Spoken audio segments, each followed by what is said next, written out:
Chapter 43.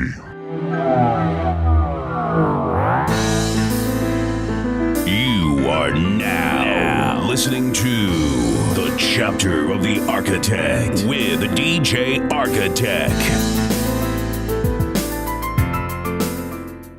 What's going on, my people? Once again, this is your homeboy DJ Architect. Want to welcome you guys to another chapter of the Architect. This is chapter 43 in the place to be. On the phone with me, listen, this guy is a good childhood friend of mine. We grew up in Westbury, Long Island, back in New York. My cousin, George Ledesma. What's up, George? How you doing, brother? What up, cuzzo? Just chilling. Ladies and gentlemen, so I call him my homeboy, I call him my cousin because let me try to make you understand the relationship, right? So my mother and his mother grew up as childhood friends, and they ended up coming out to New York, and obviously she had kids, my mother had kids, and we were pretty much raised together. And because of the relationship between his mother and mine, they were so close. You know, when we were kids, we would just call each other cousins. Is that correct, George? Yeah, absolutely, bro. Absolutely. Well, we meant it, you know? We grew up in what people would consider the suburbs of Long Island, but in all reality, it was a pretty rough neighborhood. And in order for you to grow up in that type of environment, you needed some tough skin, and you needed to be able to take a punch in the mouth and give one in return. You remember those days, George? Oh, absolutely, bro. I remember them very, very vividly. You know, the funny thing is, and eventually I'll have your brother Rick on the podcast. I recall the first time that I ever met you guys. You guys moved into the home that was right across the street from ours on Monitor Street. And you guys moved into the upstairs apartment. You remember that day? Yeah, I remember. What do you remember of our childhood as far as us growing up in New York? At a young age, you know what I'm saying, a young G, you could say, I was the type of kid, very quiet, but very assertive. You know what I'm saying? Just hearing, listening, looking, watching. And the most important thing that I learned at an early age, it was family.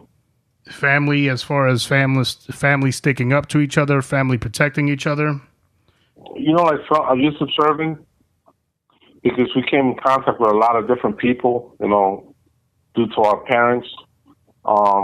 And what I got from a lot of people was family was very important to our tradition. Right. Our culture, you know what I'm saying? Right. Some good and some bad, you know what I'm saying? Because realistically, you know, you got, you know, one of each, you know what I'm saying? No, you're absolutely right. I recall many a times, ladies and gentlemen, George, he was always George, you know, you're maybe 3-4 years older than I, correct? Yeah.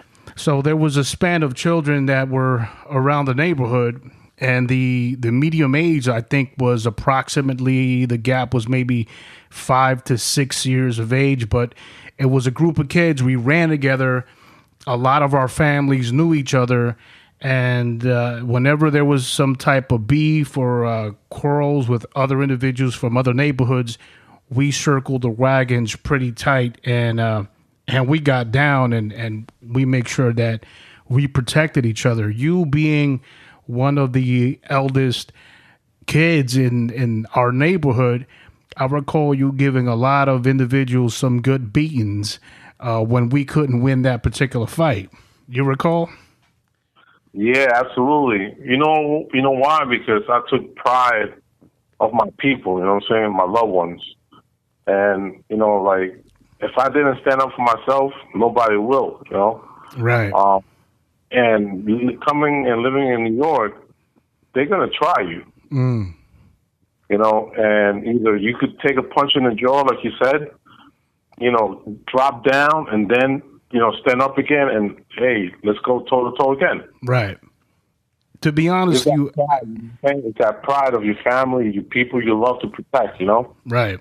chapter 42 we did with a good childhood friend of mine, Andrew Woodhouse, and we spoke for moments regarding the bullying that was happening around our neighborhood. And it was just a lot of it was due to a lot of drug influence violence. A lot of kids were brought up in the area of Newcastle, Prospect. I know you guys, what was the street you guys grew up at? That was it Urban, not Urban. What was the name of the street? You guys like right down the block from Park Avenue, right?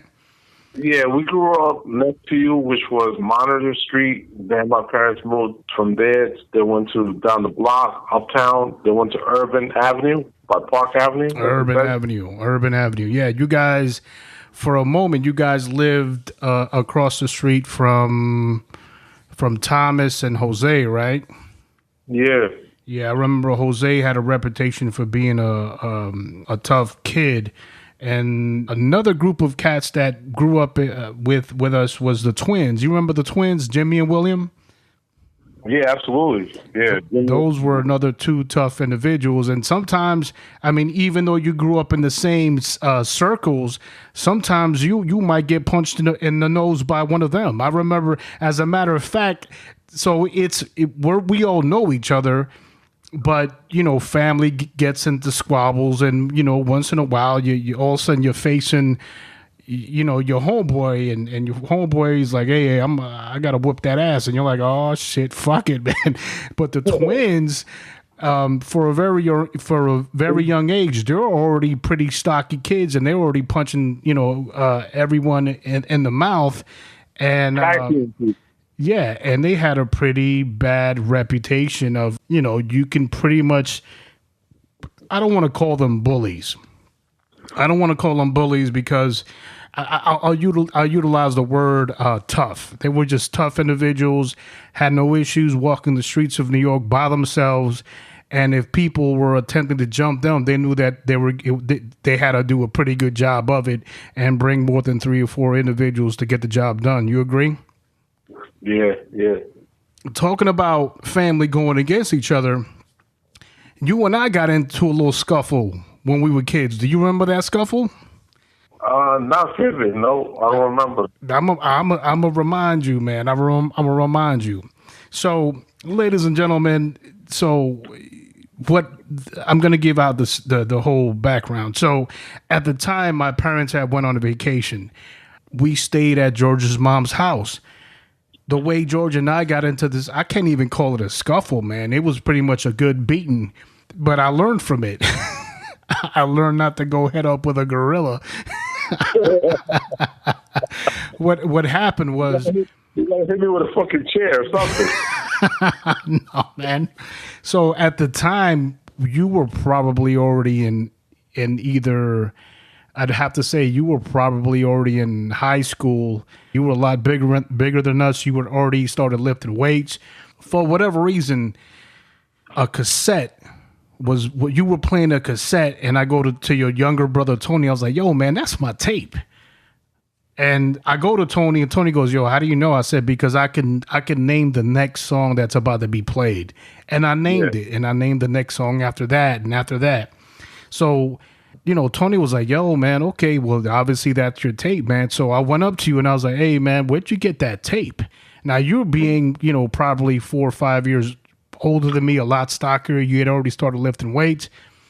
And you were like, "Hey, man, that's my tape." And I said, "Oh, nah, hold on, man." So I did the same theory I did with Tony to prove that was my tape. And I told you, I said, "Yo, turn the tape around and play any song on that tape, and I'll guarantee you, I'll tell you the next song after that tape."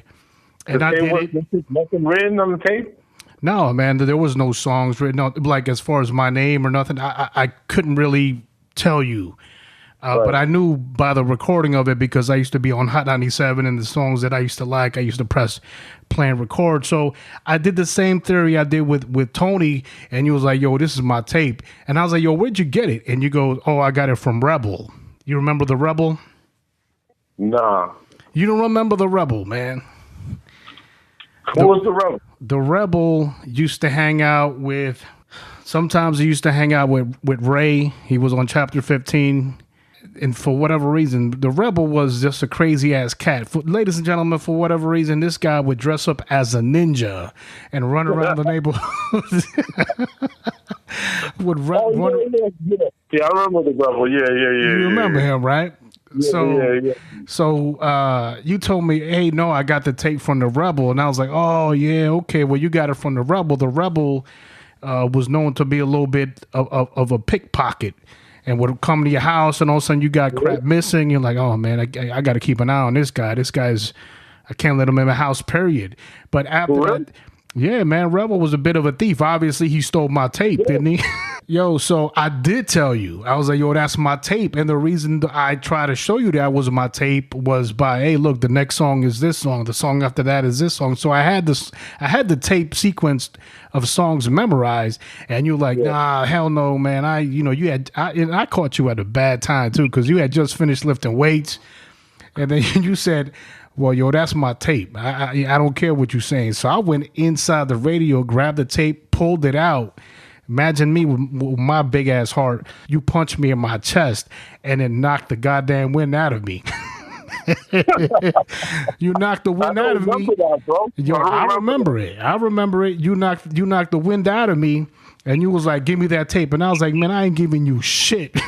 But I ended up keeping the tape. I mean, you probably could have easily beat the tape out of me. But you probably figured, man, look at this skinny kid. I'm not going to get into it with this kid. And you let me keep the tape, man. And it was what it was. So, ladies and gentlemen, when I say, family, we sometimes got into conflicts and turmoils. Sometimes you get into a disagreement and you got to go head up and one catches a beating. But we didn't take it to heart. It was what it was. 2 or 3 hours later, we were talking again. It wasn't nothing, to take to heart, right? Yeah. And you know who taught me that lesson? Los. Because I told him, yo, Los, I want you to fucking train me, man. Train me for the, for war. You know what I'm saying? And he took me back to your house. Yo, he swat my ass all over that yard, bro. When you say Los, you're talking about Carlos Ayala. Yeah. Carlos Ayala, rest his soul, passed away, I believe, in the year 2014. Another good childhood friend of ours. Man, this guy, we looked up to him. He was the captain. Yeah, he was the captain of our little Rugrat squad. And this guy, everyone looked up to him, very charismatic, handsome, could dance. And I remember that beatdown he put on you, George. Yeah. He gave you a fabulous ass whooping. With a nice shiner. Yeah. Oh yeah. Yeah. He gave you a beautiful hurting. Yeah. We'll talk about Carlos a little bit later on in the podcast. But yeah, I remember that ass whooping he gave you. But there were other times when, George, you stepped up to the plate and you gave cats a good beating, man. We used to hang out with. Well, we didn't hang out, but we were forced to go to certain parties, right? Yeah. And there were certain individuals that our parents were close to, and they had kids, and we really weren't friends with them. For whatever reason, they were stuck up. They felt they were better than us. And so there's one particular Saturday we go to their birthday party, and they have a cousin there. Both of the cousins, I believe, were from either Connecticut or New Jersey. Connecticut. Yeah, either ways. But they were cornballs, man. So we can you know what? I'll let you tell the story, George. All right. So we step up to this party. My parents pull up. I see you guys in the street, and I don't know what happened. Yeah, I'm talking to your older brother, Jose, I believe in the side of the house and stuff. And you, Tony, my brother, all came running where we was at. And Rick, my brother, tells me, yo, somebody's doing this and that to me, like kind of dissing him and shit. Mm-hmm. And I don't know what got into me, bro, but I went by where they're standing at, And I told my brother, yo, point the kid out. Where is he? And bro, I don't care who it was there. I don't care. And all the families were there outside, right? Mm-hmm. So I don't believe I say anything to the kid. And I grabbed the kid. And all I see is his feet up in the air, and I'm pile driving this kid in the ground head first. And all of a sudden, like slow motion. Like, you ever seen a movie that everything's moving slow motion? Yeah. Right. So I'm watching this kid neck, like I got my knee on his neck, and I see all parents coming towards me in like slow motion. So I'm like, oh shit! But once again, that was my mentality of protecting my loved ones. You know? Absolutely, yeah. I don't care where I was with who. You're gonna come to respect my family. You're gonna pay some price. Yeah, man. I just recall Rick coming to you saying something. We're onlookers. We're sitting there like, oh, what the hell's gonna happen? And then we just saw you snatch that man. He wasn't even a man. He was a boy. You snatched that boy out of his sneakers, man.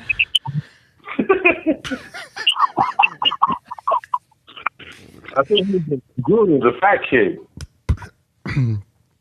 I don't know who it was, man. I don't know who it was, but somebody. All I seen feet go up in the air, and then you get on top of him, and you giving this man the roach stomp. You thumping, you thumping this kid, and all I see is all the parents come rushing to drag you off the carcass of this young man. To build emotions. Yeah, man. And then once again we get blackballed, man, and we end up at the on the other side of the street because obviously your mom feels embarrassed.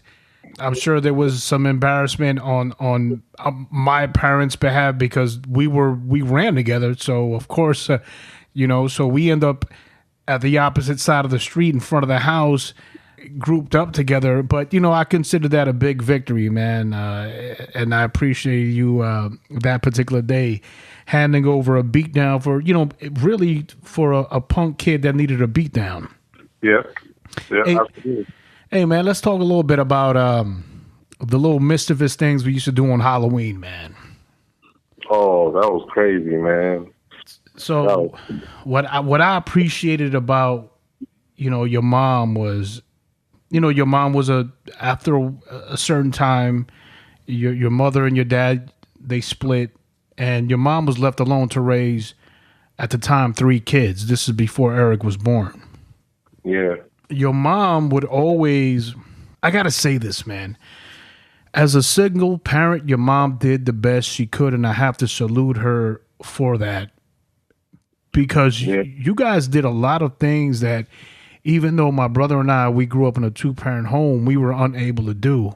And I think it was because and I'm not saying your mom is perfect. Believe me, my parents were not perfect, but you guys were able to do a lot of things that we weren't able to do.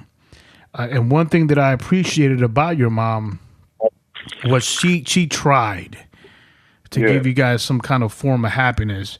And what I enjoyed about us being together was that, your mom was independent woman, knew how to drive. And I'm going to tell you one story in particular, man. I remember one time your mom was very nervous about driving on parkways. Oh. And I remember this particular day, I think we were going to Bar Beach, and my mom is egging your mom to get on the freeway for the first time. And your mom's like, no, she's a nervous wreck. Yeah. And my mom was like, do it. And then we're all in the backseat. Yeah, do it. We're egging on your mom to do it. And your mom, for the very first time, drove on a parkway. I think that was real cool. That she was able to break that fear barrier. But then I looked at my mom and I was like, I'm thinking to myself in my young mind, I was like, man, you got some nerve. How you going to sit here and try to egg her on? You can't even drive. You know what I'm saying? Like, damn, man. But your mom would always pick us up for Halloween. And hey, man, tell everyone some of the crazy things we used to do for Halloween, man. The first thing I gotta say about Halloween is that I don't know, man. I don't know because maybe because I was just a kid, but I love the smell of those costumes, bro. Oh man, of the plastic costumes. Yeah, yeah, man. I was like a fiend smelling that shit, bro. I'm in the corner, like I hope nobody's watching me, bro. But I'm smelling the shit out of them. For real. What's wrong? They're probably looking at me. What's wrong with this kid? No, I remember that smell, man. That smell. I don't know if they have those costumes around anymore, man, but I remember every year that we would buy those type of costumes. And it's funny because if your stride while you was running, they would rip. You know, so you were always trying to like not to rip your costume, man. But I love that smell too, man. Yeah, man. So tell some stories about us growing up and Halloween, brother. Well, my mom, I gotta say, was very smart. She's very like we grew up in the hood, right? So my mother used to take us to Halloween. All of us, you guys, my brothers, to the good neighborhood, to Salisbury, the Jewish neighborhood. yeah, Salisbury. To the Jewish neighborhoods, right? Mm-hmm. Bro, and we used to get freaking candy and stuff and bags of candy. Well, there was few in between, but the ones that didn't give out candy, we threw toilet paper off the trees and shit. You know, we used to bomb their houses. Eggs. They used to leave, some people used to leave pumpkins outside their front door, man, and we used to crush their pumpkins. I remember I would prepare, like around the month of August, I would grab a dozen eggs, and then I just leave them in the attic and let them rot. You know, for the end of the summer, man. So come October, they were nice and putrid. And the shell would be all green, man. And I remember I showed Tony. Tony was like, man, how long you've had these eggs? I was like, I've had them since August, man. I've been prepping them. Let's talk about a couple of stories, man, that, you know, once in a while we get into conversations and we bring these stories up, man. I believe it was one of the times where we were staying with you guys for 2 or 3 weeks while my parents were away on vacation, and you used to work at Ford Records. Yeah. You remember? Yep. So, ladies and gentlemen, Ford Records is like a fast food Burger King, burger chain, right? So this was your first job, right, George? Yeah. So, ladies and gentlemen, George, and George, I hope you don't mind me, putting this out there. George would go to work and he would take off his shoes and he had some stank ass feet. I mean, Lord have mercy. Well, bro, I think that nigga fell off the stick because I found him with his feet up in the air, bro. I don't know if he was dead, bro, my feet. Yo, you used to have dead rats in your shoes, man. Lord have mercy, man. So this one time you come home and you take off your socks and we're like, damn, this dude got some stank ass feet. And you go to take a shower, and me and my brother Rick, your younger brother, he was busy doing some homework, man. He had to turn in his homework assignment, and he was busy on it. So he takes a break. He goes downstairs. So my brother and I were like, "Yo, man, let's hook Rick up real quick with the cheese." So we end up picking up your sock with like a tissue because we didn't want to touch it, man. That was like gangrene. We didn't want to get no infections on our hands or anything like that. So. So we pick up your sock and we put it right on the pages of his assignment in his notebook, and then we close it up and then we put it right back into the book bag.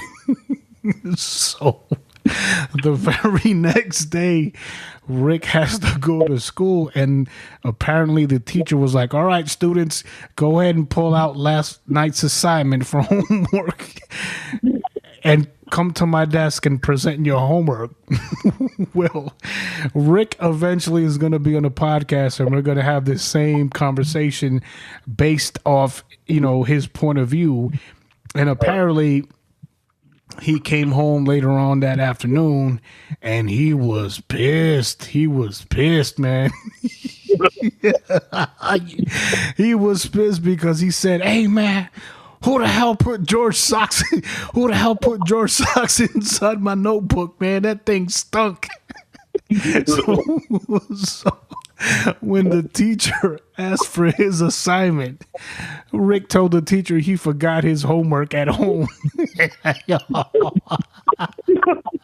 He didn't want the teacher to identify him with that funk. So bro.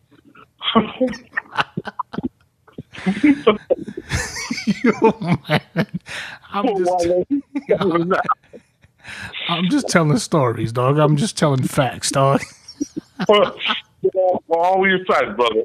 Hey, so there's another story that I'm gonna let you tell, man. This is the story where you got the wooden, ladies and gentlemen. In the Hispanic homes, we would have these big ass. They're like wooden. They were carved out. They were like forks and spoons, and they were pretty big, and they were carved out with these like Indian symbols on these wooden forks and spoons. And George, go ahead. I'll let you go ahead and tell the story. Well, do you remember why that happened? Because I don't remember. Yeah, because you went out to the club and you didn't come home until like 5:30 in the morning. Oh, that's right. Yeah. Yeah, we were sleeping at your guys' house, and then we were in the same room where you were sleeping at, and you wanted to go ahead and be fly boy, fly boy, McChicken, and go out to Manhattan and go to the clubs, and you thought you were slick, and you try to sneak your woofy ass back into the house, and then you crept up into the bed, and then what happened? Then my mother comes and checks up on me. She said, wait till the morning, motherfucker, and goes downstairs. I wake up, right? There's something about to go down, and you have that feeling, right? And I hear her come up the stairs, and I used to sleep with my covers above my head. And all I hear is plop, plop, plop, plop, plop, plop, plop. I'm like, whoa. We mom taking those wooden spoons, she had like 4 of them, breaking them in my shit. And these niggas are laughing. Hey, George, for whatever reason, your phone signal is not good, man. So I'm gonna go ahead and elaborate on that story. So you sneak into the house, and my recollection of the story was pretty different. It was pretty immediate when you caught that ass whooping. You snuck into the room, you crept into bed, and we heard you. My brother and I were like, oh, let's go. Okay, he's, whatever. He went back, he came home. And then immediately, maybe I would say 15 to 30 seconds later, the door gets kicked in and it's your mom. It's like, she comes in and she's got this big ass spoon, this wooden spoon, but it's huge, ladies and gentlemen. It's like a 2x4. It's not the small ones. And she starts beating this spoon, starts beating this man's back. Like you can hear crack, crack, crack. And George is covering himself up with the blanket, like the little blanket is going to protect him. And she ends up breaking this spoon on this man's back. And me and my brother are laying in bed, and we start cracking up. We were like, "Yo, man, fuck it, this boy getting his ass whooped." And yeah, man, that was another good story, man. We always talk about that story when we get together, man. Yep. my question for you is, was it worth it? Hell yeah. You're not going to be in, once in your life, Hey man, let's talk about that, man. Let's talk about getting beatings from your parents back in the days. Let me ask you something, man. I know, you've got kids. I'm not sure of the way or the mannerisms you raised your kids, man, but talk about the beatings we used to get back in the days, man. Man, I used to get beatings breakfast, lunch, and dinner, man. Were you acting up as a child, man? Did you feel deserving for those beatings, man? What happened? I was a bad kid.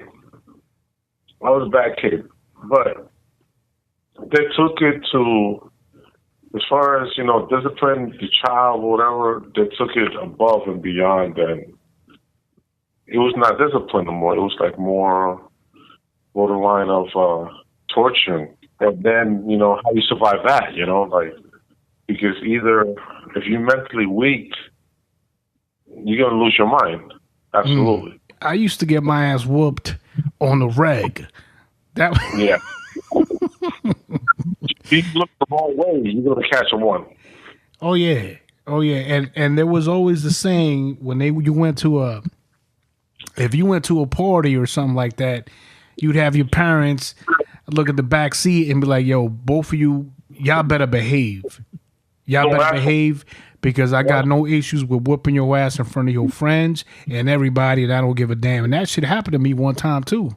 I got my ass whooped in front of the whole world. What happened? Well, I'm going to tell you what happened. Hey, man, so we go to Brentwood, and it was for Carlos's going away party. Ladies and gentlemen, Carlos Ayala, a dear friend of ours who passed away several years ago. This was family. And, his brother, Mike, his older sister, Jenny, and Nadia, who was around my age, we loved them to death. This was really, really, and still to this day, really good friend of ours. And we went to, and so many friends of ours were there, man. Sylvia, Ventura, Carolina, Lisa, a bunch of our friends were there. You guys were there, and they were having a cookout, right? They were doing a going away party for Carlos because he was going away to Marine Corps boot camp. And I guess Carlos's mom had asked me if I wanted anything to eat. And, you being a kid, you get full on like ice cream and cupcakes and sugar. You're not worried about it, right? Yeah. And apparently maybe 1 or 2 hours later, I went up to her and I was like, hey, I'm hungry. And she says, oh, I would have prepared, food for you, but, you told me you weren't hungry. But she goes, don't worry, I'll prepare something for you. And then I sucked my teeth. I said I did like the rude shit, and I wouldn't put it past me because I was a pretty dumbass, ignorant kid.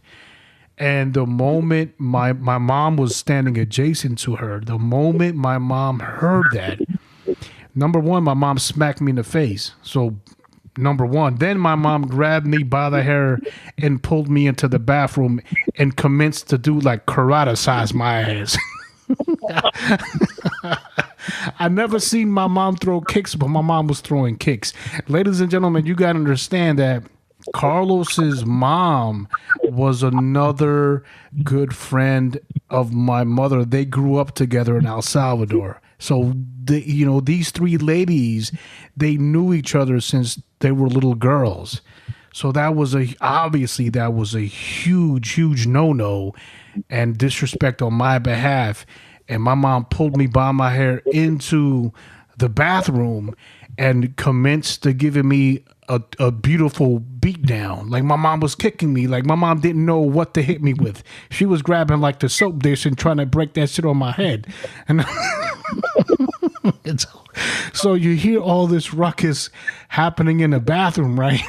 And then like 2 minutes later, my mom opens up the door and walks out. And here I am, like, embarrassed, man. And I've got like one of my childhood sweethearts there, and I'm walking out, and I was so embarrassed. All I could do was laugh. And everyone's looking at me. It was like, nah, motherfucker, you just got your ass whooped. Don't laugh. Don't laugh. You just caught a good ass whooping. And that was a good one, man. And I deserved it, for being a little asshole. Mm-hmm. Your brother was very lucky. He was very few. He didn't get none. Well, my brother was a good kid, man. He didn't get into any. He didn't get into any mischief the way I did. Look, man. Every year I was in the hospital. You got to remember that, George. One time I caught an ass whooping for supposedly climbing the garage. It wasn't even me, man. It was my schoolmate. We came home. We went to the backyard, and he climbs the garage, and I'm looking at him, and I'm like, "Hey, man, don't do that. You're gonna hurt yourself." And here comes the landlord, Mr. Jones. You remember Mr. Jones? Yeah. Mr. Jones, I believe, was your landlord as well. Motherfucker had properties left and right.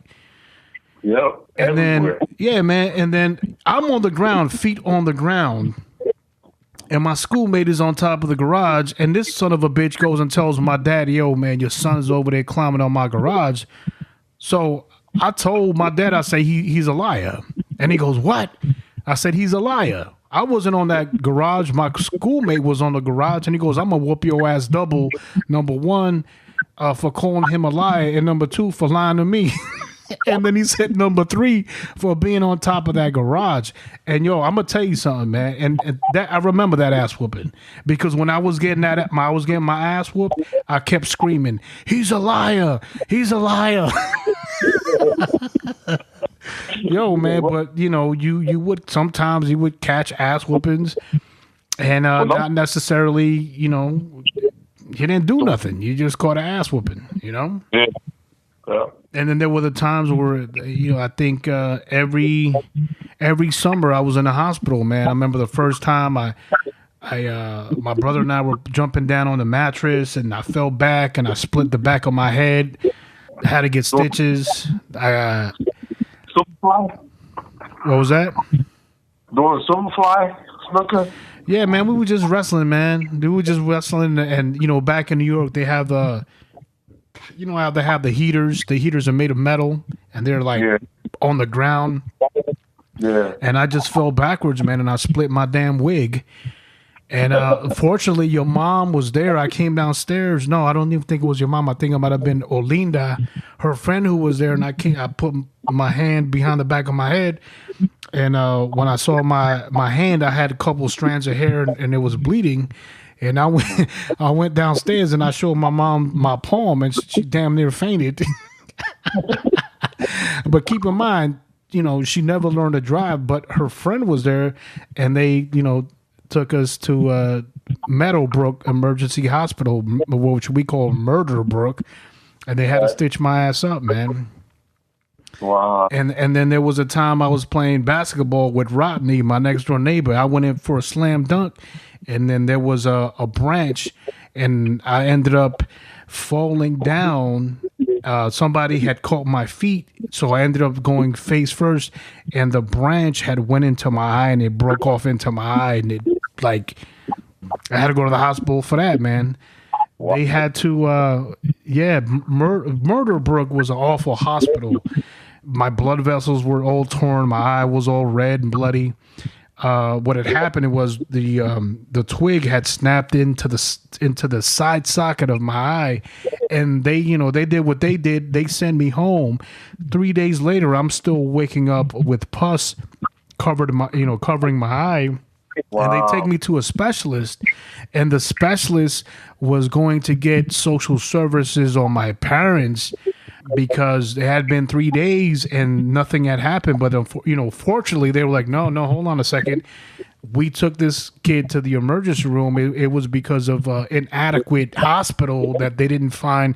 I still had the piece of wood lodged in the back socket of my eye. They had to get a specialist to get the piece of wood out.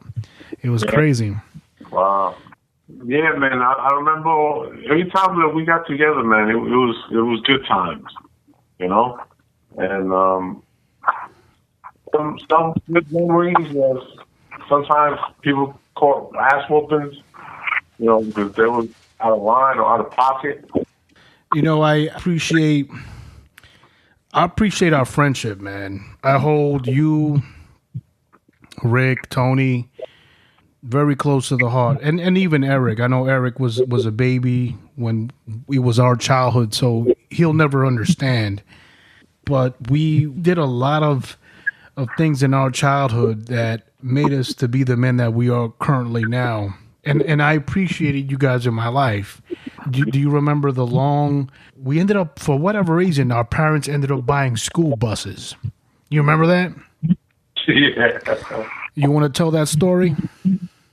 Yeah, I remember my uncle came, right, from Salvador, and he used to drive trucks and tractor trailers and buses, and must have told my mom, give her the idea to buy school buses and take them down to Salvador for to put routes over there. Yeah, you could, ladies and gentlemen, you would take a school bus, you would repaint it, and that would be like your public transit bus. So I remember he bought two buses. Bought two buses and some other people, right? And they're fixing them up, trying to get them ready for the trip. And I'm like, yo, I don't understand what they're doing. I'm like, yo, these people are crazy. This shit, smoking a bandit type of shit. You know what I'm saying? Right. You got motorcycles inside the buses. You got fucking, you got fucking even. I think people had like 2 pair of chickens in that bitch. And the day comes, everybody's that day ready to leave New York, We left at night, too. It was like 12 o'clock at night when we left. At night, right? So we leave, and my uncle's driving the bus, right? And then your parents are in the front of us, and another 2 buses in front of them, and they decide to pull up in a diner. So everybody get out of the bus, everybody gonna get some breakfast. They're trying to wake me up in the back. I'm in the back of the bus, spread out, bro, in 2 seats. Right? Yeah. No, I love to sleep, man. Like they're trying to wake me up. I'm like a bear knocked out. Yo, 5 minutes later, bro, the fucking bus is rolling down the hill into the diner. No shit. So it crashes in the bus that I'm in, sleeping in. That motherfucker crushed into the diner, bro. No way. I didn't know this. Because my uncle forgot to put the e-brake on the fucking bus. Oh, man. Typical. That's a damn, dog. That's a must. You in a school bus, that's a must. Bro, this fucking school bus crushes into the fucking diner, and I'm still there sleeping. My mom's waking my ass up. I got like 100 people surrounding the bus. And I'm like, what the fuck?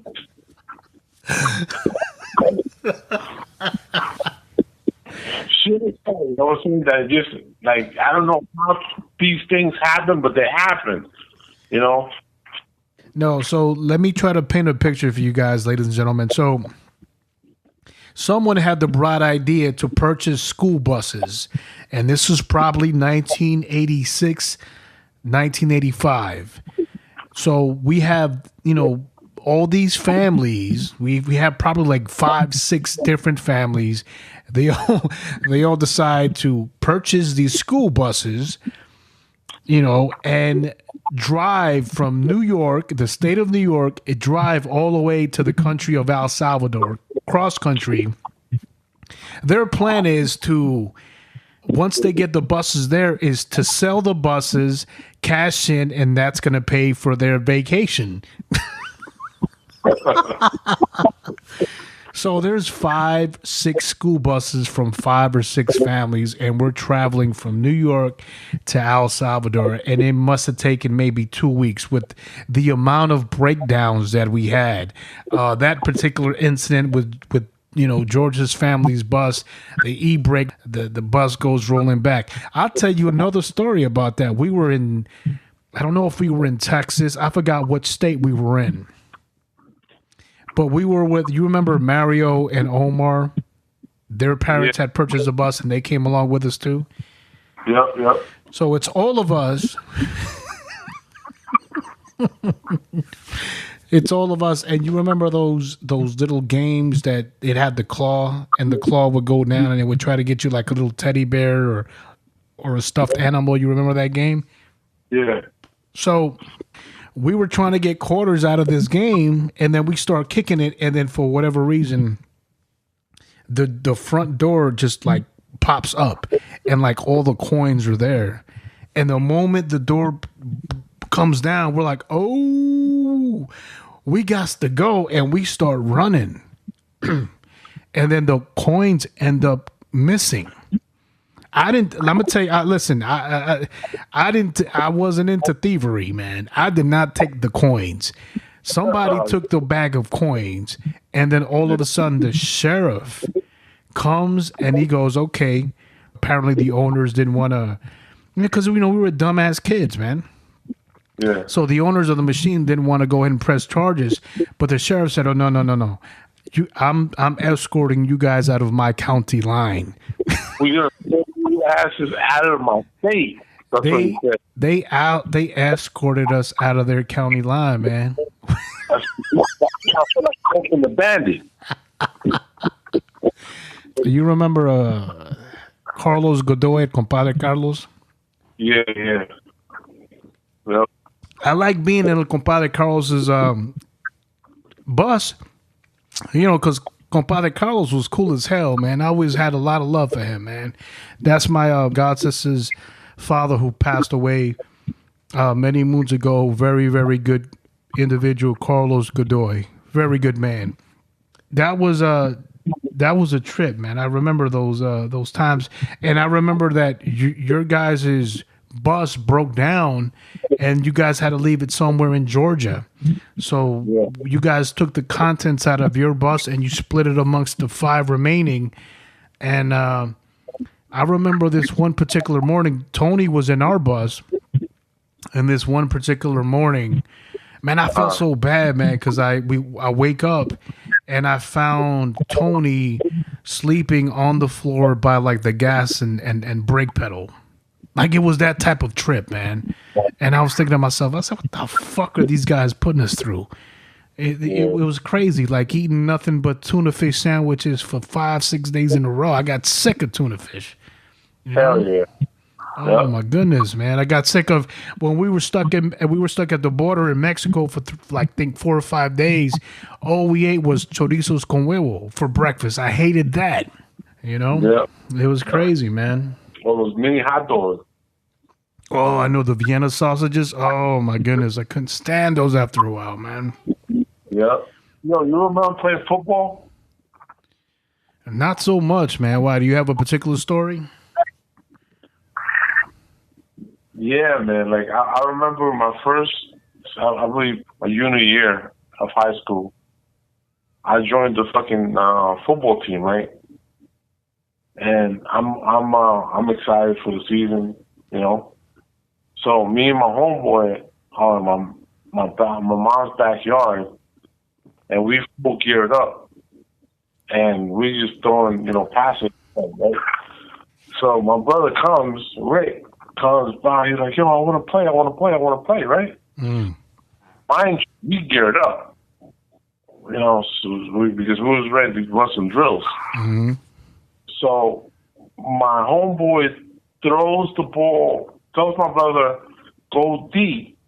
My brother goes deep, throws the ball mid-air. Rick jumps up to try to catch the ball and run for it. I cross line him from the waist down. It's a helicopter, bro. In the air. And then he fucking comes down hard, and he hit his head against remember the brick barbecue pit that was in the backyard? Oh, yeah. He fucking head first into that. Damn, did you get your ass whooped? Bro, I thought I killed that motherfucker. Because I'm that motherfucker up. He's not moving, bro. He looks like a mummy. Is with his arm to the waist, bro. For real, I felt my asshole on my throat. You thought you killed that man? You know, and then all of a sudden he wakes up, runs, bro. He starts running. Go tells my mom what happened. Oh. Hey, man, but that's what kids do, man. You can't blame him. He was a little kid, man. You damn near trying to break his back. Yeah, I can't blame him. A couple days later, my mom calls me. No, bro, she took an electric cord and, bro, she told me to drop my pants. I saw Jesus that day. Hey, I got whooped with an electric cord before. Believe me, that takes out blood. That electric cord will make you bleed, man. Man, my feet were up there like I was floating in there, bro. Like for real, floating in there. Whoop that woofy. Whoop that ass. Oh! I know your ass was howling in the wind that day. I'm starved, bro, because you know what it is? Not only the ass being, but that thing stings. And even when that electric cord hits your skin and snaps back, that gives that burn sensation after the pain. Bro, That's that ass whooping, boy. Even just a little water will burn your skin. It's so raw. Yeah, man. Hey, know George, you remember the yellow banana? Yeah, man. That's a young banana. Tell the people about the yellow banana. Well, it was a Color Supreme 442, right? That was your first car. That was your first car, right? This car, and ladies and gentlemen, this picture, Batman being yellow. That's how big the car was. It was a tank. But yeah, we called it the yellow banana.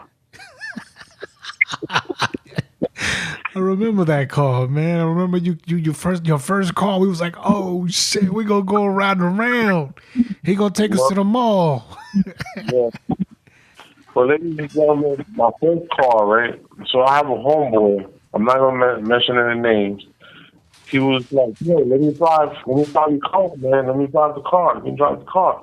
So he was like, not going up on me letting him borrow the car. So after a while, because I don't want to hear him no more, I'm like, all right, man, you can drive my car, but be careful. So I let him drive the car. My other homeboy's in ahead of us. He's doing, he has a Chevy Nova and stuff. So he's, my car is following my homeboy in front. So we go towards, like a nice, secluded, upper class neighborhood, and my homeboy that's in front, he makes a left into the neighborhood, and then he cuts a right, and then my boy was about to make a right. He's above speed limit, and he was prepared to cross to the right, but he didn't realize there was a lady with baby carriage crossing the street, and I saw in the corner of my eyes, and I'm like, I grabbed the steering wheel of the car, headed to the right. My car goes through one house, slams into the second neighbor's house, and my car's in the front of the house.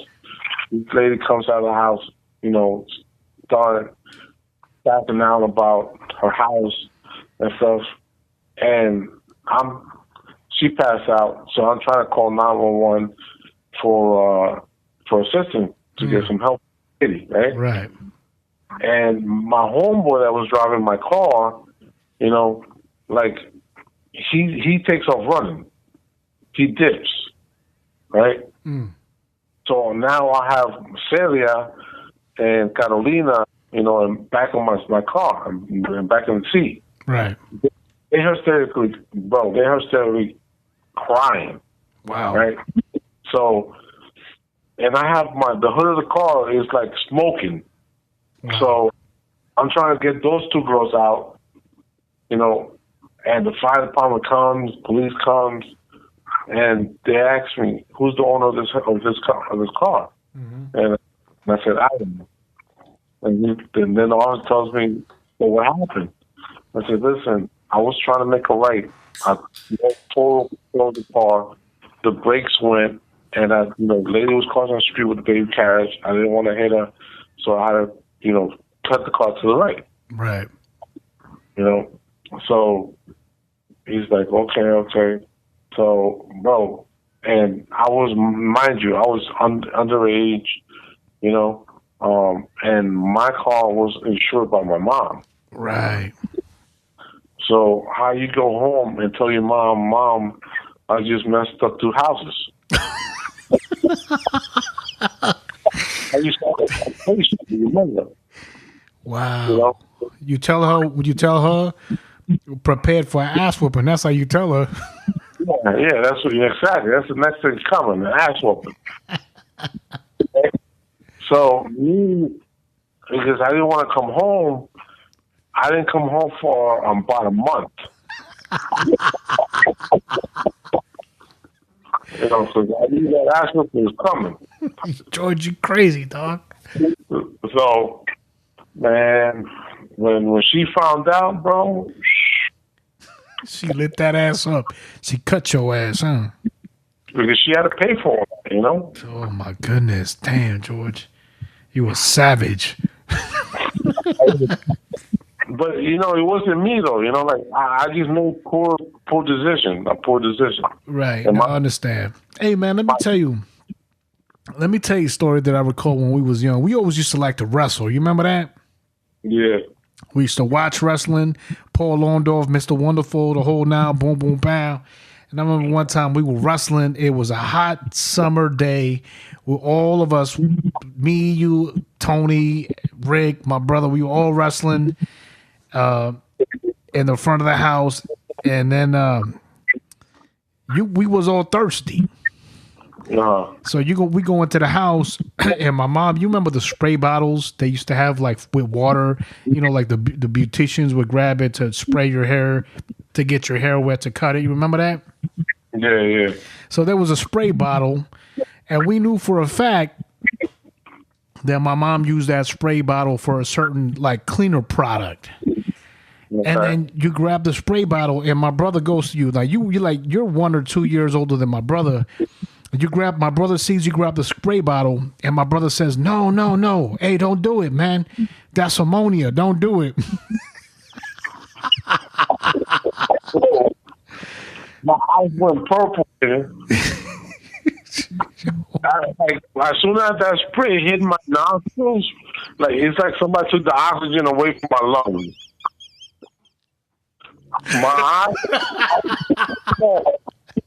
My eyes skull turning blue because I couldn't breathe.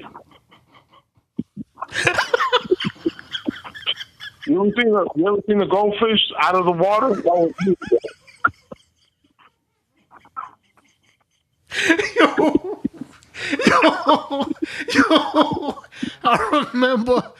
I remember my brother telling you, George, don't do it. It's got ammonia, and you were like, shut up, fool, watch this. I got ammonia in my eyes. I got ammonia inside my mouth, inside my lungs, and I can't breathe. Yo. And we look at, I started laughing instantly. The moment you put his hands up to his face like, don't bother me, watch this. You were like, shut up, fool. I want water. My brother's like, yo, don't do it. It's ammonia. And you were like, shut up, fool. Yo, when I saw you grab your throat, I got scared, but it made me laugh even harder. I said, what is this fool doing, man? He told him it was ammonia in that bottle. That motherfucker squirted it down his throat. Word. George, what were you thinking? I never got the chance to ask you this question, but what the man, he told you there's ammonia in the bottle. What were you thinking? All I heard was blah, blah, blah, blah, blah, blah in my mouth because I'm so damn thirsty to go to the stars. I need water. Hey, let me ask you something. Did you get water? Well, I know you took my whole life away. Yo, he said it like 2 or 3 times. Don't drink, that's ammonia. And you put your hands up. You put your hands up to his face. Like, talk to the hands. Watch this. George. I'm cracking up, and then you grab your throat, and I was like, not one of these motherfucking little kids in this house no CPR, motherfucker. You are fucked. I gave my own CPR to myself. I said, motherfucker just drank ammonia. I said, what the fuck is he thinking? Yo, that shit was hilarious, man. More experience, bro. I'm very fortunate to be here after that experience because that was, bro. I can, bro. I'm eyes are opening up to me. Yo, they warned you, dog. He warned you. That man warned you. That man warned you, and you went ahead and you went into deep waters. You said, "Fuck it." I was a fool, bro. I'm telling you, I was a fool. Yo, you should have seen your face, man. You grabbed your throat. You grabbed your throat, and you grabbed your throat, and you were looking at all of us like, help. And I was like, well, I don't know what the fuck. Drink water. I don't know. Drink water, motherfucker. And not out of that bottle. I wanted to start feelings. I gave 3 good straight calls back to back. Bam, bam, bam. As soon as that went airborne and I got that inside my mouth, my asshole was like a popcorn corn. Right? My eyes feel like they were coming out of my eye socket. I couldn't see shit. I'm trying to fly in the air to grab a bear, and I can't. Yo, I know you was probably thinking, oh, this gonna be refreshing. Your ass got lit. Yo, that commercial in the background, you know, that French summer breeze, you know. Yo, I was looking at your ass and I was like, yo, how could this dude do that? He done told them there's ammonia inside that bottle. He said, fuck it. Watch this. Yo, George, you should have seen your face though, man. You was looking at all of us like hell.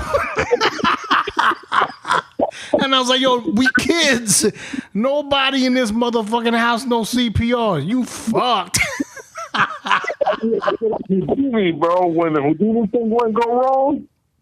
That was one of the most funniest things I've ever seen in my motherfucking life, man. That shit was hilarious. I was like, dude, and it's funny because I made it a mental note to bring it up when I was going to have you on the podcast. I was like, I got to bring that up, man. Every time I replay that in my mind, I fucking crack up, man. That shit was hilarious, man. Hey, man, but hey, before we go, brother, let's say some kind words about our homeboy and my god brother Carlos Ayala, man, an individual that we looked up to, we loved. This individual to me was a huge inspiration, man. He was the reason why I joined the Marine Corps. You understand what I'm saying, George? Yeah. He was a huge inspiration to me. The guy was full of life. Granted, I wish I would have or was able to spend much more time with him than I did. But it's difficult, man. When you're in the military, you're going back and forth.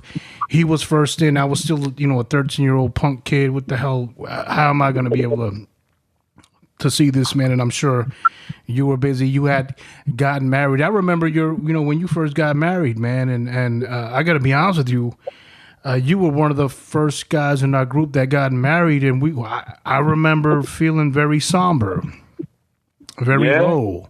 Yeah, man, I felt like, damn, man, like, life, whether you want, because as a child, you have these good memories of individuals, and you want to retain them. Like when Carlos moved on and he joined the Marine Corps, I was like, it was an affirmation of like, you're not going to see this individual as often. And we didn't see each other as often as we wanted to, because you got to remember, we were kids. And we only saw each other when our parents were like, okay, we're going over here. And so it was an affirmation of like, I'm not going to see this person that I love so much.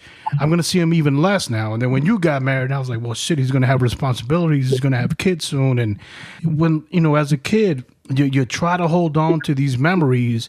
It's almost like the Wonder Years, man. The program, the Wonder Years. And you try to hold on to these things as a child, man. But as people grow up, they have lives, and you have to start slowly letting them go, and you try to keep in contact with them as much as you can. And when I saw you get married, I was like, fuck, there goes another one. You know what I mean? Like you're forced to let go of people that you truly care for, and you have to come into the realization that it's never going to be the same. Like when my brother, got with his current wife, man, and he left the house, I was like, well, fuck. What the fuck, man? You know what I mean? Like everyone you have to let go of, and life carries on.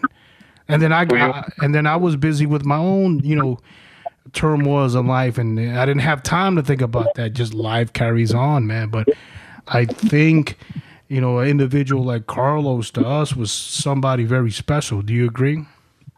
Yeah, yeah. I always looked it up to him because he was the oldest out of the group, And he was always charismatic, laughing, funny, copycat, and very down to earth, That's what I got from him, and he was like always taking me under his wing, talking to me, schooling me and stuff, And I'm thankful for the moments and the times that we had together, And rest in peace. His memories will always live on in my behalf. Yeah, man. Yo, man, he always made me feel welcome. And, the same thing for Jenny, the same thing for Nadia. Always, I cannot say the amount of love that I have for that family. We don't speak much. The times that we do speak are very far and few between, but I let it be known when I am able to speak to them that I have them deeply, deeply inside my heart. And, I miss Carlos so much, man. He was such a great person in my life. And, I truly do miss, and I'm sure his mom, Marta Gloria, misses him. His dad misses them, and the whole family does. But, I wanted to speak about him just because I know he was a huge influence on your life and mine as well. Yeah, absolutely. I remember hanging in the corner down from his house, and he's like breakdancing, man. And I used to just like the way this cat moves, and everything was on point, perception. Yeah, sometimes it's a shame that when we grew up, technology wasn't what it was, and maybe it was a good thing. But I would have loved to capture a videotape of all of us growing up. You know what I mean? It would have been something memorable to sit back now as a grown adult to look at and say, wow, look at that. 2, 3, 5 hours worth of videotape just to, because now all we have is memories. Right. And that's why I enjoy having you guys on a podcast, because what I remember is not going to be what you particularly remember. So you can give me a different story that I totally forgot about, and I can give you one vice versa. You understand what I'm saying? Right. So, I appreciate the nostalgia factor. I appreciate the stories. George, I appreciate the fact that you and I keep in contact as often as we do. I really do, man. Absolutely, man. I got, this love here for my cousin. George, listen, man, it's been a pleasure. We told some good stories. All right, ladies and gentlemen. Well, listen, this has been chapter 43 with my cousin, Big George, in the place to be, a.k.a. Wolfie. You know what I'm saying? A.k.a. Trompita, if you don't mind me telling you that, Big George. But my cousin in the place to be, George, man, thank you so much for your time, and I truly appreciate you. I love you to death. You know that, right? No doubt. I appreciate you, bro, and all the things that you're doing in the West Coast, in the house. Yes, sir. And do your thing, bro. Hey, man. Hey, before we leave, man, tell the people out on the West Coast, tell them about those New York deli sandwiches, the breakfast sandwiches. Explain to the West Coast what they're missing, my brother. Well, ladies and gentlemen, we're going to start out with nice Italian, depending on your preference of choice, of course. Either a hero or what we call a butter Italian roll, right? And if you want a nice New York breakfast, you slap some bacon in there, you slap some melted cheese in there, and all that stuff just melt and intertwine with one another. And they like 3 good scrambled eggs in there, and you put all that together into that Italian roll with a nice cup of coffee.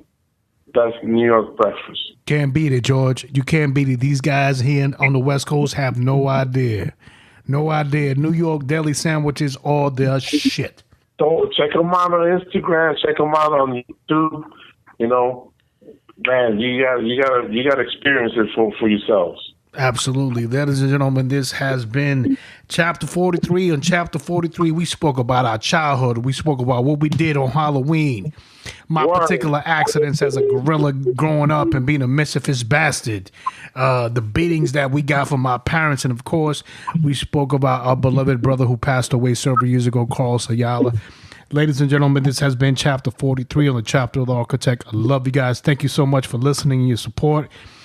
And once again, I want to thank my cousin, Big George, Wolfie Wolf, and the place to be. George, once again, thank you so much, man. No doubt, brother. No doubt. DJ Architect out. DJ Architect.